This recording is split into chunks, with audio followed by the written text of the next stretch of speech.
Welcome to the Live Like It's True podcast, where we look at some of the most interesting and surprising stories of the Bible and ask, how can we live like this story is true? I'm Shannon Popkin. I'm an author, a speaker, and Bible teacher. And here on the podcast, I'm inviting you to drink deeply of the true story of the Bible and live like it's true. I'm so excited to tell you about 2 books I have launching this spring, and I'll be hosting a podcast series to go with each. In the Sarah series, we'll look at the life of Sarah, found in Genesis 12 through 21, which is the topic of my new Bible study with Our Daily Bread titled Shaped by God's Promises, Lessons from Sarah on Fear and Faith. I love this story of the Bible, and I can't wait to dive in with you both on the pages of this book and then here on the podcast. My second book launching is Comparison Girl for Teens, published by Kriegel and co-authored with my dear friend Lee Nienhuis. We poured our hearts into this fun-filled, truth-packed resource that we know is going to help so many teens find freedom from comparison. So here on the podcast, we'll be doing the comparison series, and we'll look at how Jesus compared in a completely different way. I hope that each one of these conversations will inspire you to better know the story, share the story, and live like the story is true.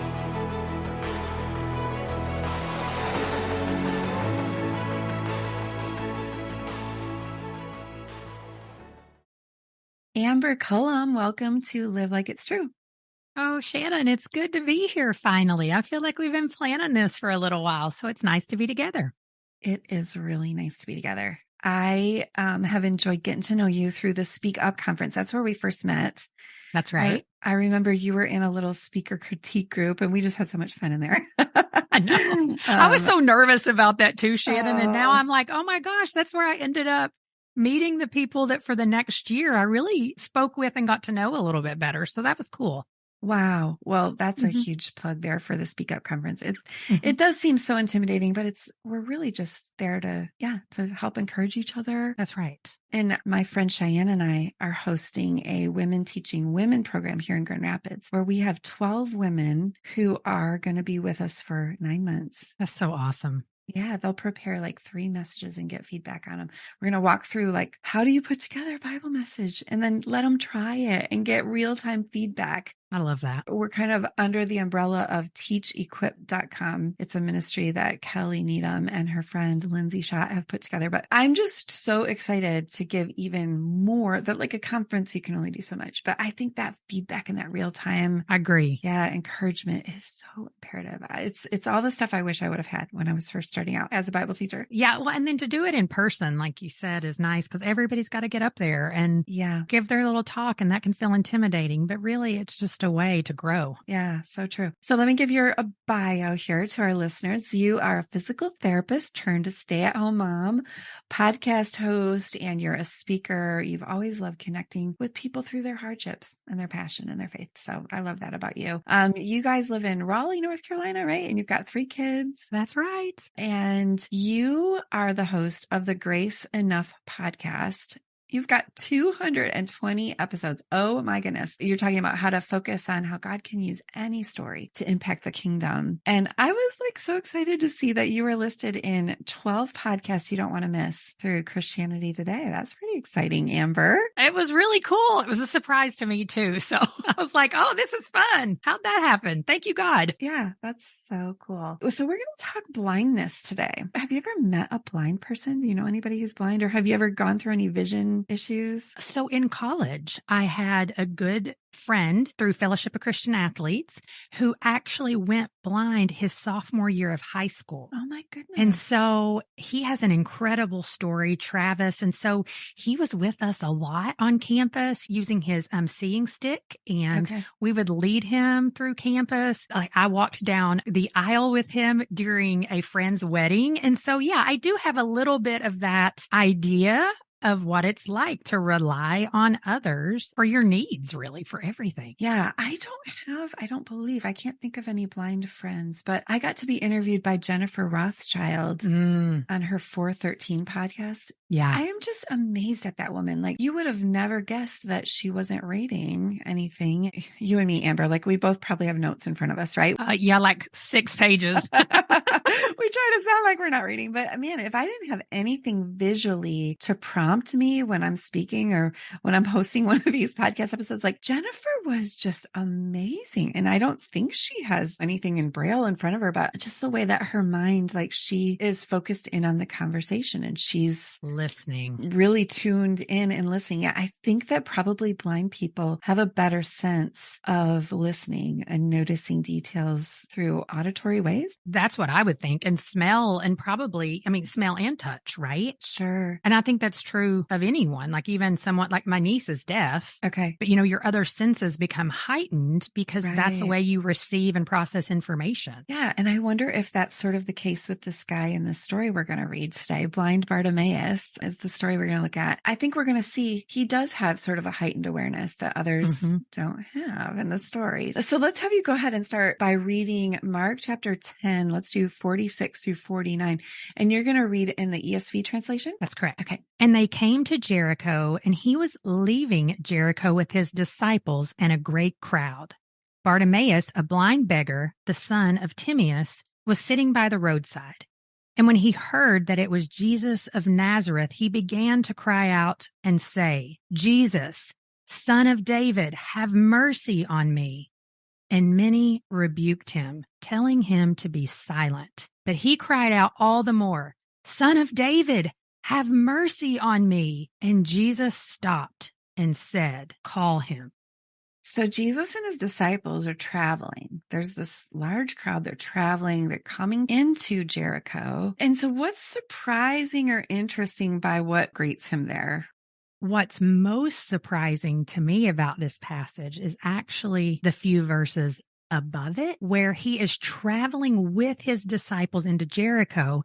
And before he even encounters Bartimaeus, two disciples, James and John, look at him and ask him for something. And Jesus says, what do you want me to do for you? And so what we're going to see as the passage goes on, that he asks that exact same question of blind Bartimaeus. And so here, what surprises me at first is that they're just already in this conversation. So all these people are talking, and all of a sudden somebody sitting on the side of the road begins to call out to Jesus. And they kind of want him to ignore this guy on the side of the road. But Jesus doesn't. Right. I am more and more convinced that this story is tied to the one before. And actually, our church just went through Mark, and one of our teaching pastors is Dan Mike, and he was constantly referring to Markian sandwiches, where Mark will use two similar stories that sandwich some other events, or he'll start a story and not finish it and put other stuff in the middle. And they are meant to all be tied together. And so I think, what happened with James and John is sort of like the middle of the sandwich, and then this blindness thing is wrapping it up. I'll just kind of refer back to what has happened with James and John. And just to be clear, we're going back before the Bartimaeus story. Yeah. Jesus has just said to his disciples, look, you guys, I'm going to be handed over to the chief priests. They're going to condemn me to death. And then I'm going to be handed over to the Gentiles, and they're going to mock me, spit on me. They're going to flog me. They're going to kill me, and I will rise again in 3 days. He drops this bombshell, and it's so specific. I was just so taken by okay, I'm going to go here. I'm going to go there. And this is exactly what's going to happen. And then worst timing ever, James and John come up after, and they're like, hey, there's something we'd like you to do. I was like, can we ask you? And he's like, yeah, what do you want me to do for you? And they're like, you've been talking about these thrones. You're going to be sitting on a throne. There's going to be 12 thrones. And we're just wondering, can we claim those seats on your right and your left? And you're just like, what? Did you even hear what he just said? He's headed to Jerusalem. He's going to be handed over. He's going to be killed. And you're asking for thrones. What's clear about that situation is these disciples, they did not see. They were blind. They heard all the information, but they were completely blind to what is going to happen. And really, to some extent, to who Jesus is. They're picturing him a king that's going to sit on a throne. He's going to be a king who wears a crown of thorns. So they're very blind. But Bartimaeus, what I think is surprising here in this is he's the guy who sees, right? He's calling out, because what does he call Jesus? He says, Jesus, Son of David, have mercy on me. What's surprising about calling Jesus Son of David there? Well, it's signifying that he actually knows that this is Messiah, right? That this is more than just your typical Jewish rabbi. Right. And that's really important because we're all disciples of something, right? Yeah. We think like, oh, only disciples were the 12 men mentioned who Jesus called. But actually, every rabbi had disciples in this time and place. Yeah. And so the only thing that really sat Jesus's disciples apart from other disciples are the people who recognized that he was the true Son of God. He was the Messiah that they had been waiting on.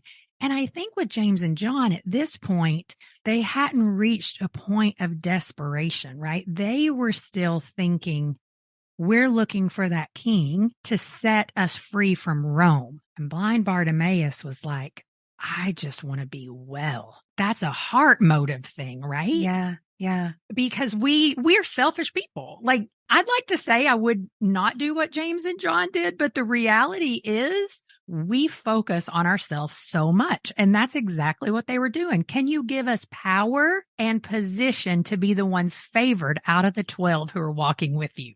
It's almost like they're looking for a king who will lift them up. Yeah. They're looking for this kingdom, like thrones, positions, power. Mm-hmm. They're looking at like the oppression of Rome as the thing they would like to be saved from. Bartimaeus is looking at the oppression of this broken world and all that's wrong with the world. That's what he wants to be saved from.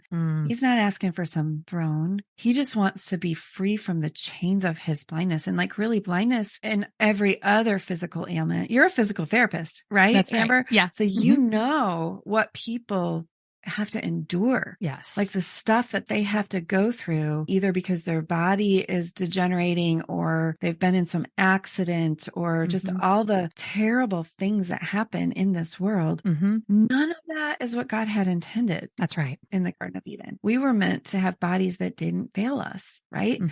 And this guy is experiencing blindness, and not only blindness, but this put him in society. It turned him into a beggar. This was not a society that had braille. Yeah. Braille or walking sticks that led you down the road, or things on the side of the road that will actually make a noise to tell you when you can cross. I mean, it was a different world.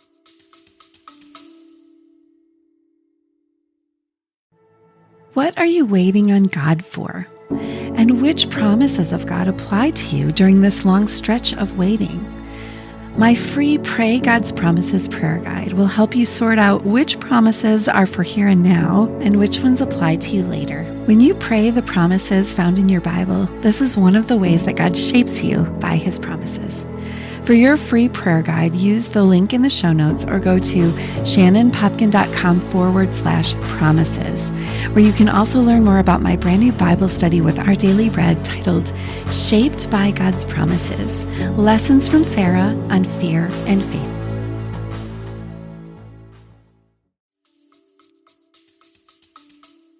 Yeah, they were just marginalized. There was no relief for them. They didn't live in a society that lifted them up. They lived in a society that put them down. He was a beggar, and he had to rely on the mercy of other people.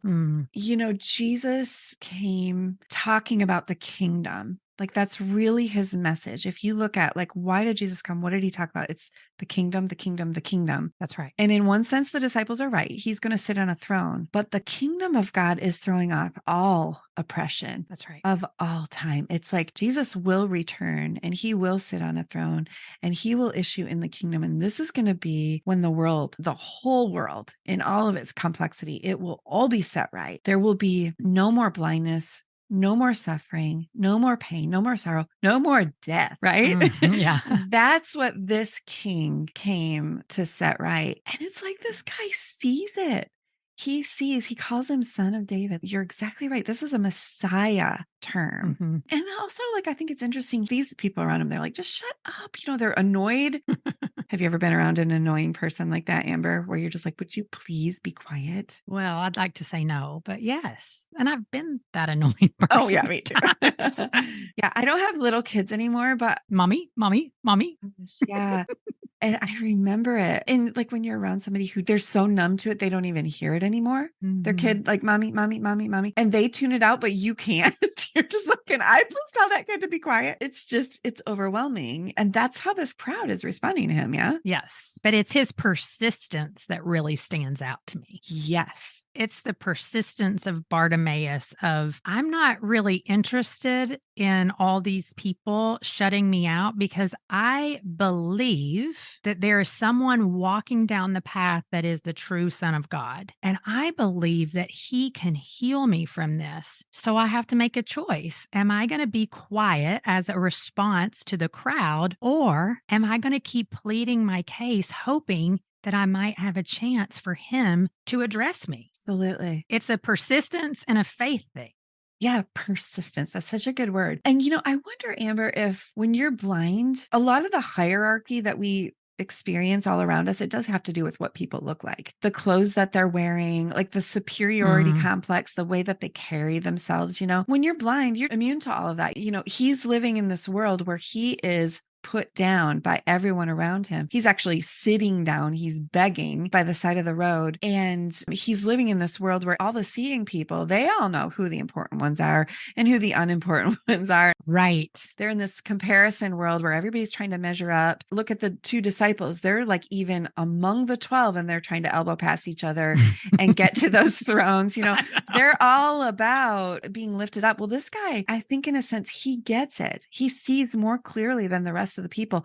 None of that really matters. All that matters is getting to Jesus. Being heard by him, being seen by him. I love that word, persistent. He's willing to be undignified. Even when everybody else is putting him down, like, would you please be quiet? It doesn't bother him. Like, he just calls out even more loudly, like, hey, son of David, over here. He does not care. He is not going to be quiet, even by the people bothered by him. I think when we think about our society today, if you just imagine in your head right now how we look upon beggars. So if you live in a city, you've probably encountered this, and we all have certain attitudes towards that. Yeah. And a lot of that is based on what our experience is. And so I do think with Bartimaeus, he's doing what he's always done, which is beg for provision. But it's the Son of David part, right?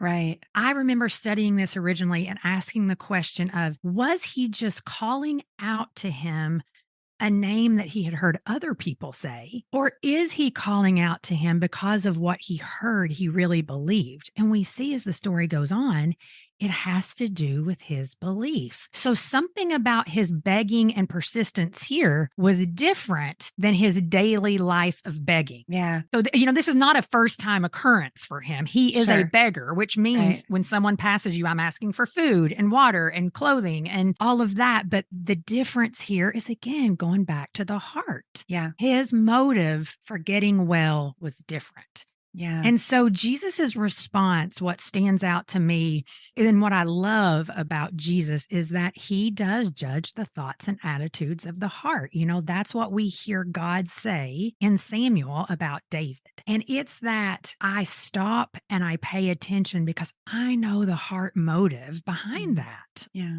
And so he is willing to engage with anyone, anyone who calls out to him. It doesn't matter your status. It doesn't matter your race. It doesn't matter your gender, your past, your future, none of those things. He stops and says, call him.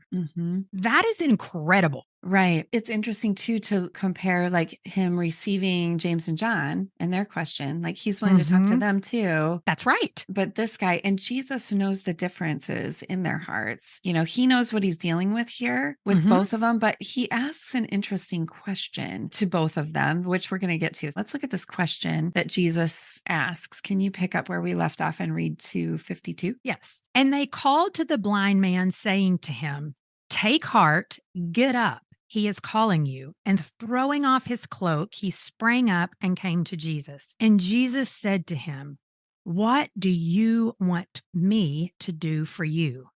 And the blind man said to him, Rabbi, let me recover my sight. And Jesus said to him, go your way. Your faith has made you well. And immediately he recovered his sight and followed him on the way. Such a beautiful story, isn't it? Oh, it's so great. It's so great. So what's surprising though, or interesting about how Bartimaeus responds? So Jesus says, call him over here. What do you notice there? Well, that he throws off his cloak and takes off running. And so as a blind person, like you either have to be super familiar with where you are, which he probably was, but it's this idea of I'm being welcomed and I am seizing the opportunity. Yeah. I mean, I know I'm at the bottom of the totem pole and someone who's not is calling me and I am taking advantage of that. Yeah. And that is Jesus. He calls us all the same. Yeah, I noticed too those action words. Bartimaeus, like he threw off his coat, he jumped up or he sprang up and he comes to Jesus. Like these are like immediate, like he is eager. I mean, this is his moment. Yes. You know, he is not going to waste this moment. And I mean, I don't know. Did he spring up and just kind of move in the direction of the voice? And did people like take his arm or help him along? Like, and I don't know, why did he take his coat off?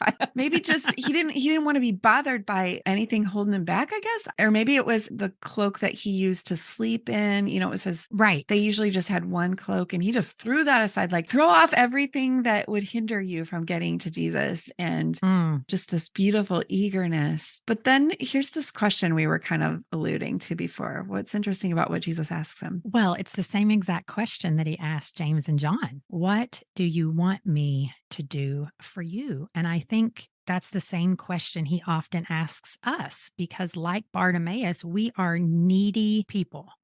We're needy people in that we have selfish wants, but we're needy people because we're sinful people. And I wonder sometimes if you were to imagine yourself as Bartimaeus, you know, I'm sitting on the side of the road and I want the Lord. Like I want healing. I want hope. I want a different story for my children. And he looks at you and he says, what do you want me to do for you? Are you actually coming to him with that? And saying, this is what I want. And you can do that in a way that is unselfish.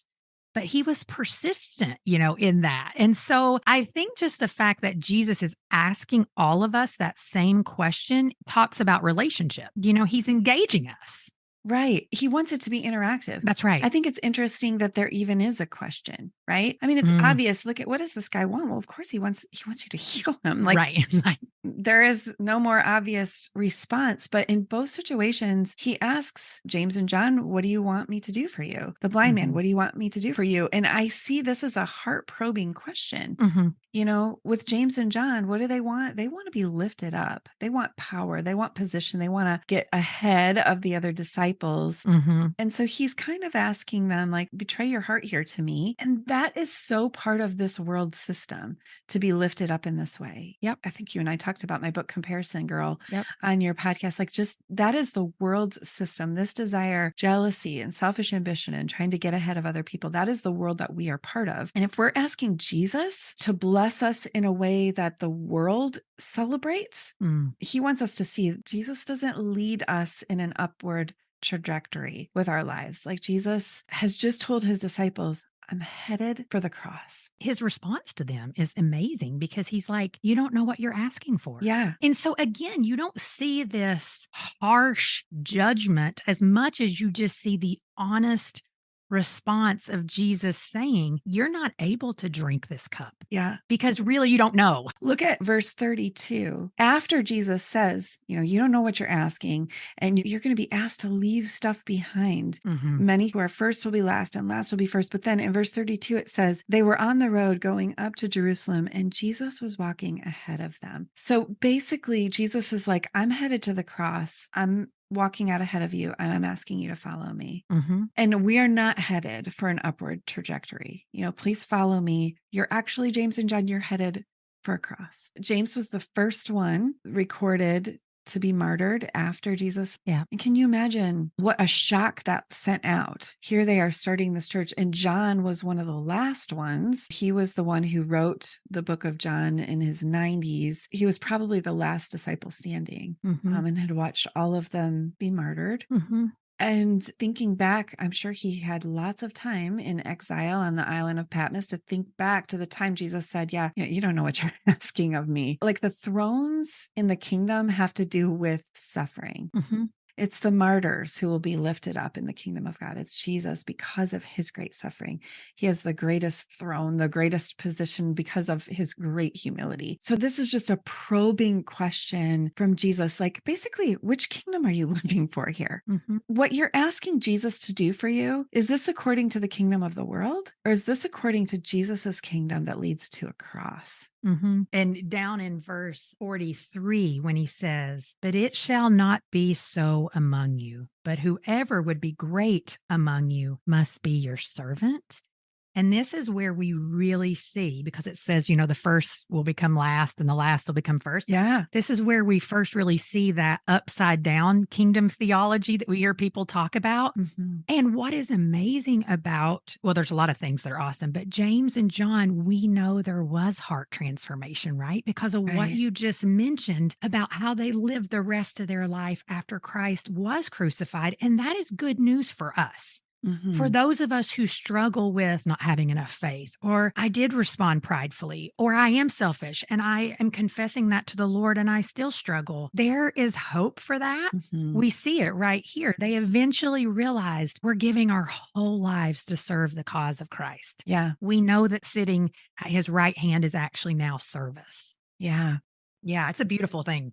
Maybe you look back and how you would have answered that question, what do you want me to do for you? When Jesus asked you that, maybe you would have answered it 5 years ago. I want to have wealth. I want to have a beautiful family that everyone admires. I want to have position at work. Like, would you give me this, Jesus? Would you give me? Would you exalt me? Would you lift me up among my peers, among my siblings? Would you make me the great one? Like, maybe we can look back, but then as we progress in following Jesus, what we ask of him, it should change. It's like, would you bring your kingdom? Mm-hmm. Would you set people free? Would you lift up the beggars and the blind people? Would you cast off all the oppression of sin and how it's broken us? Would you do this? Like, I just want to experience it. I just want to be one of the ones. I want to be part of the group, the crowd following you, Jesus, to experience this in community. It's not about me. It's not about me being lifted up in a particular way. It's about like all of us in community. Someday we will. We are the ones who will enter through the gate into heaven and will rejoice together at that marriage supper of the Lamb. Like, we can't wait. Yes. And we can see glimpses of that now too. Like, I think about, your kingdom come, your will be done on earth as it is in heaven. And I think even, like our hearts changing more towards that. God, give me eyes to see the little pockets of your kingdom here on earth, because that is what keeps us looking forward. Yeah. I'm not saying there's perfection here per se, but there's those moments when you're like, that is God at work. Y'all, that's the kingdom. Yeah. That's a glimpse, a tiny glimpse into what is to come when you see the goodness of the Lord in the land of the living. Like, you get to be a part of that now as we wait for the place where there's no sin and no sorrow.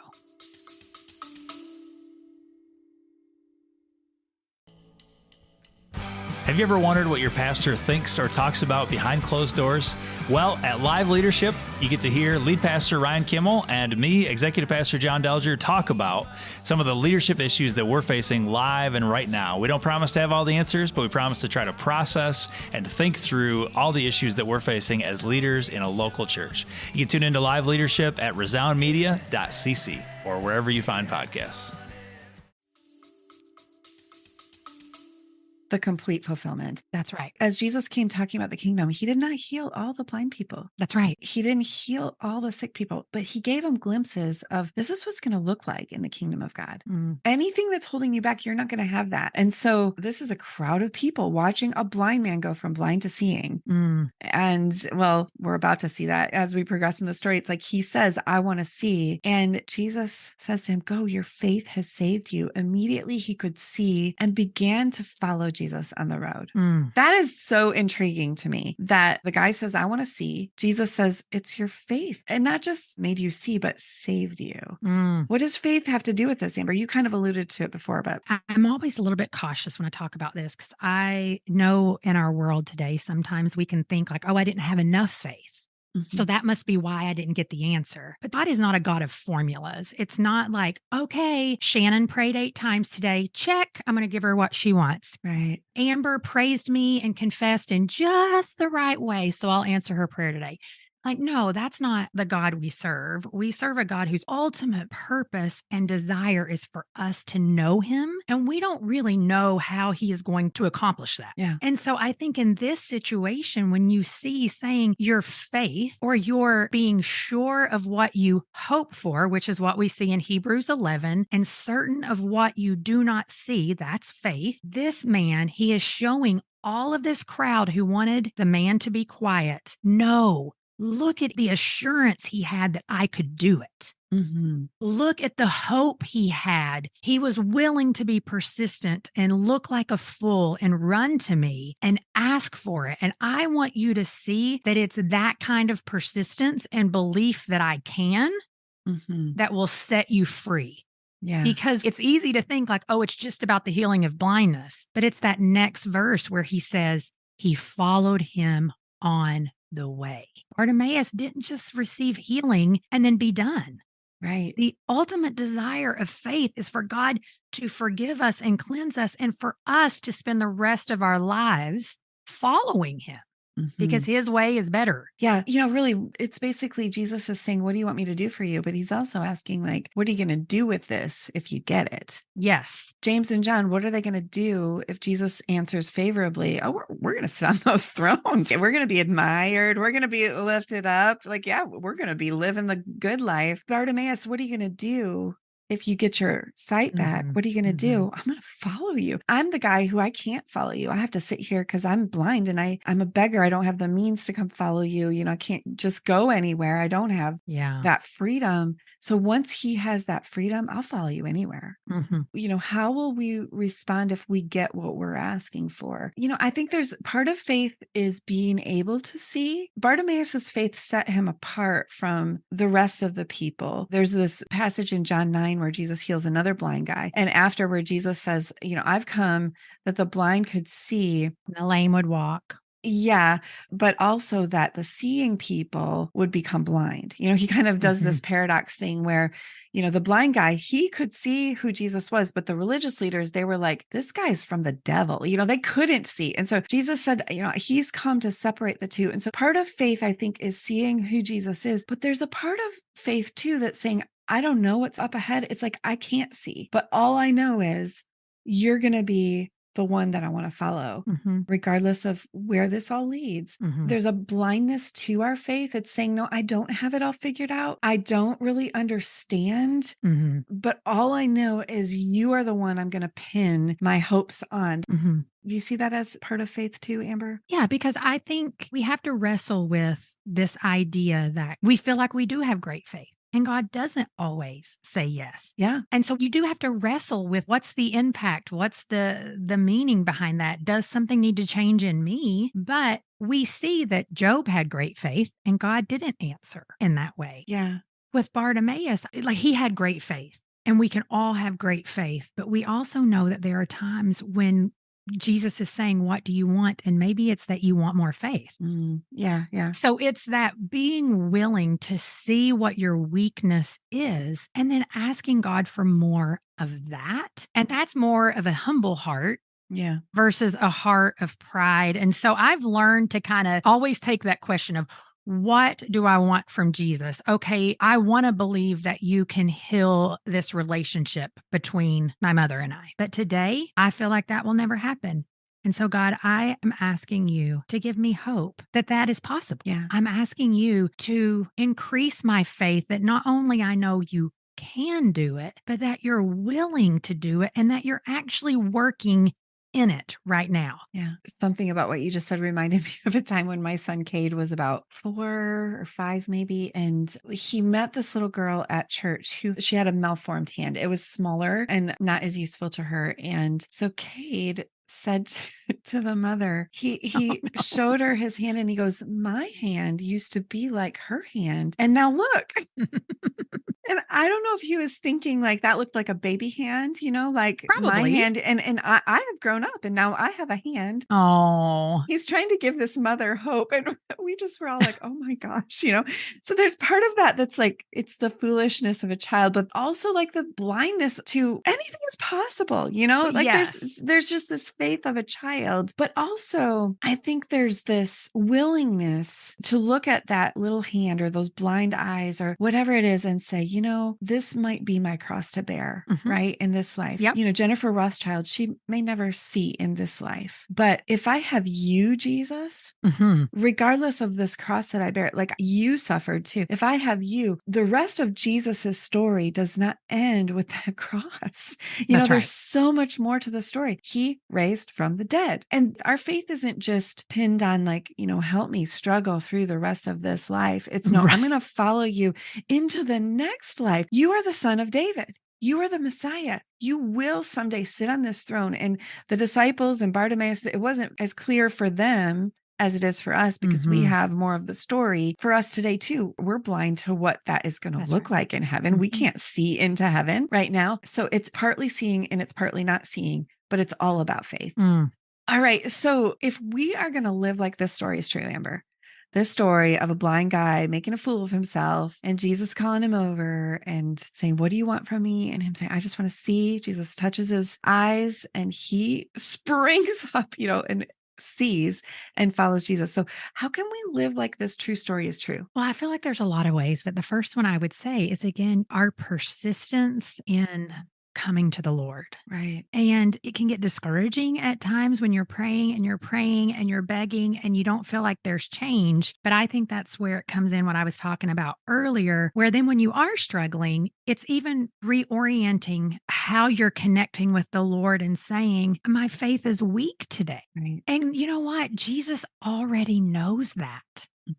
If we really believe God knows the thoughts and attitudes of our heart, that doesn't have to terrify us. Right. That can really bring us great joy in saying, I can be honest and I can ask for even what I'm lacking and remember that he is working all things together for good for those who love him. It's such a beautiful promise, right? For those of us who love him, it is such hope in that verse. All things are working together for good for those who love him. And I think too, if we want to live like this story is true, it's like we're going to follow Jesus toward a cross with our eyes wide open, not like James and John, disillusioned that this life of following Jesus is going to be filled with greatness and being lifted up. No, we're descending to the cross. Like we're following him on a path that's going to lead to suffering and loss. And because we're part of this world where everything's broken, if the whole world is shattered, like to think we're not going to step on glass and be hurt and cut from the brokenness of this world, like that's just disillusionment. So we need to follow him with eyes wide open, right? Yes. Well, and that's like remembering that James and John, like not being disillusioned in the way they were. And then also remembering that's where the whole arc of scripture is so wonderful because like we were talking about earlier, if you do these things, there's still room to confess and your place at the table is not taken. James and John have an incredible legacy for the gospel. Yeah. Even though what they wanted originally was position and power. Yeah, exactly. Yeah. It's so encouraging. It's a process. Yeah. And so whoever you are right now in the story, if you find yourself like, honestly, in my heart, I've got the James and John prayer. Like, I just want to be lifted up. I want to be great. I want to be admired, okay, you can be honest with Jesus about that. Yes. Or if you are the blind guy, you're like, the whole world has put me down. I am marginalized. I am put back. Like people are annoyed with me. And you just want Jesus to have a place for you. Like you can be honest with him about that too. And he will receive you wherever you are. He'll have a conversation with you about it. That's right. Now he will press you to look at your heart. Yeah. And he will invite you to follow him. Right. Yep. How about any false narratives that this story corrects? Like the things that, they're just kind of part of our world and it's easy to believe. But if we look at this story, the true story comes into greater focus. One that stands out to me, and it's interesting because it's a little bit flip-flop from what we've said, but I think it's true, is that idea that God helps those who help themselves. Yeah. And what I mean by that is, yes, this guy did have faith and he ran to them, but it wasn't because he didn't say again, oh, Bartimaeus prayed all the right prayers. Yeah. Bartimaeus did all the right things. Like, God is willing to receive us, and then he's going to ask you to change your life. He's going to help you because the Holy Spirit comes and dwells inside of you. And that is a lifelong process. But this idea that God only talks to or looks upon favorably people who have it all together, it's just, that's not true. No. So that's one of them. I'm sure you have more. Yeah. Well, I think a false narrative would be just following Jesus should be pain-free and filled with glory. Yeah. There are preachers who preach that way. If you follow Jesus, you should have more money. You shouldn't be sick. You shouldn't have any hardship. There should be no divorce. All your relationships should be perfect. Your kids should turn out right. No. The path of following Jesus, it is filled with pain and suffering. There are many crosses that we will have to bear, things that in our own power, we would eliminate all of these hard things from our lives. But it's back to that verse you mentioned. He uses all of these things in a way that seems so complex and tangled up. We're so blind to how this could ever be good. And yet in our faith, like the true story is Bartimaeus was a blind guy who had lived his whole life begging. He got lifted up. He got this story to tell. The whole community got to experience with him transformation. I think following Jesus, our assumption should not be that it is pain-free. Also, just again, the false narrative of the world that I have to move up and move forward to be great. Yes, that position and power, fame, however you want to say it, is what presents you as favorable before the Lord. Like, it's the exact opposite. It's not that he won't accept both but his grace is available for all. Right. I mean, and that is just so true in a way that we just can't even fathom, because sometimes we feel like grace then means that life's going to get easy. But no, it's this fellowship with the Lord that's free, this forgiveness in the Lord that's free, this ability to say, I don't have to be afraid of what's to come because my life doesn't reside here. That's so freeing, right? That's grace, not, because now I belong to Jesus, I'm going to get that pay raise and I'm going to get all of those things. And that can be something that really drags us down when it doesn't happen, but that was never promised. Yeah. Bartimaeus was a marginalized beggar, and he got to be one of the great ones in the kingdom who had a story to tell that not a lot of people could tell. Like James and John, we don't know that they were healed of anything, right?